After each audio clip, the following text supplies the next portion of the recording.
The Tokyo Marathon is said to be one of the fastest courses of the world major marathons. Today, I'm going to be sharing my Tokyo Marathon race strategy with you. Let's get into it. The Tokyo Marathon is said to symbolize the past, present, and the future of the city itself, passing many significant historical sites along the course. This includes sites such as the Tokyo Skytree, Sensoji Temple, Ginza Shopping District, and the Imperial Palace. Similar to the other world major marathons, Tokyo is also a point-to-point course. We start at the Tokyo Metropolitan Government Building and finish up near Tokyo Station along Gyoko-Dori Avenue, and I hope my Japanese pronunciation was pretty good. The average temperatures on race day do vary between 5 to 12 degrees Celsius or 41 to 54 degrees Fahrenheit, with the chance of it being a little windy and also the potential for rain to occur during the race. For those interested in the elevation charts, Tokyo Marathon's elevation gain is approximately 60 meters or 198 feet, and the total elevation loss is about 98 meters or 322 feet. This actually leaves us with a net elevation loss of 38 meters or 124 feet. I also had to double check multiple sources on Google to confirm it was an actual net elevation loss over the entire course, so it's safe to say Tokyo is a pretty fast course. Now, with this being my third world major marathon, I'm kind of used to the vibe when it comes to bib collection, the course in general and how many runners you have to deal with, as well as crowd and spectators. So here are a few course considerations specific to the Tokyo Marathon that I'm really going to be focusing on. First, I've actually booked my accommodation near the finishing line around Tokyo Station. So it's about a 20-minute walk to my hotel after finishing the marathon. The biggest logistic though that I will need to prepare for is actually getting myself to the starting line come race day as well. So going, and I'm glad that I'm actually heading over to Tokyo on the Wednesday and arriving on the same day. No real jet lag, luckily, traveling pretty much directly up here from Melbourne, including time to actually do a prep run to actually get to the Tokyo Metropolitan Government Building, so I know which subways or trains I need to take to actually get to the starting line on race day. Second is my preparation around throwaway clothes. Now, it was very interesting receiving the runner's handbook for Tokyo Marathon, which strictly advised that you can't just toss any throwaway clothes around or near the starting line when we get there. You almost have to keep every single item on you, and from what I was reading in the handbook, there's only a few designated boxes on where you can actually put the throwaway clothes. It looks like there will be some boxes where I can dispose of throwaway clothes, luckily, so hoping to take just an old jumper and maybe a pair of old trackies too, just to stay warm, considering it's in the middle of winter in Tokyo. Third is that it can be notably congested at the start, and after watching videos like Kafuzi's and other runners who've completed Tokyo Marathon, you can see that I believe they run this 10.7 kilometer additional race at the exact same time as the marathon. So not going to stress myself out if I'm not hitting my paces in the first few kilometers until I find that space and that ability to pick up to where my race pace is. Additionally, while I haven't been able to find real confirmation or issues with people having their Garmin watches a bit out of sync when it comes to their paces, just going to be mindful that this may occur to me in those initial parts of the race. So not going to really focus on sticking to what my watch says in those first parts. As I touched on in the course overview, Tokyo Marathon has a net elevation loss, which is pretty crazy to hear, and I believe the start of the marathon actually goes down a bit of a decline for the first 5 kilometers or so. So I don't want this to be a reason that I go out way too quickly and then burn myself out before getting to those final 12 kilometers where things really start to get tough. Another consideration are the hairpin turns that feature on the course. Now, going and watching videos and reading up, they don't sound to be too much of a burden as what you may think. So again, interested to see, obviously going through the marathon and being able to provide my insights to the course on how much this would impact as well. So while I don't really have a plan on how I'm going to attack it on the tangents, just going to, again, see where my position is, I guess, across the field, and just play it by ear. And then as we go through the course, and I think there's 3 or 4, we'll adjust accordingly. Another crazy thing that I discovered on the Tokyo Marathon Runner's Handbook was that your bib number coincides with the aid station that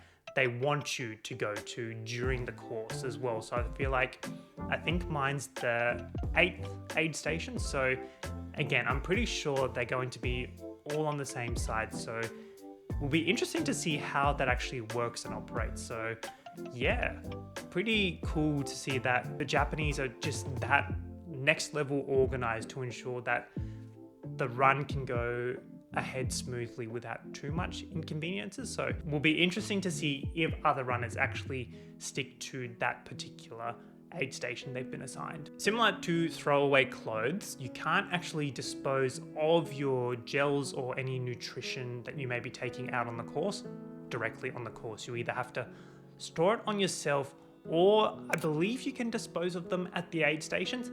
Again, there's almost like mixed conversations that I've been reading on Reddit as to whether you can or you can't, because I believe if at the aid stations you can only chuck your cups or whatever's being used to store the liquids, I guess cross-contamination may be a particular issue that they're worried about. So for all sakes, I feel like I'm just going to store all of my empty gels in my back pocket of my running shorts, and then as my running belt slowly empty over time, we'll use that as an additional rubbish bin that I'll just take back to my hotel after the race too. Again, wanting to ensure that I don't make one little mistake that ends up costing me my race and disqualifying me. Now, I realized that I really haven't announced a public time that I wanted to aim for with Tokyo. I guess just with the slight disappointment that I had in not officially running a sub 3:30 marathon in Chicago. But with the cooler winter-like conditions that I'll be going into for Tokyo Marathon, really want to use this race as an opportunity to actually push my body and my mind to its limits.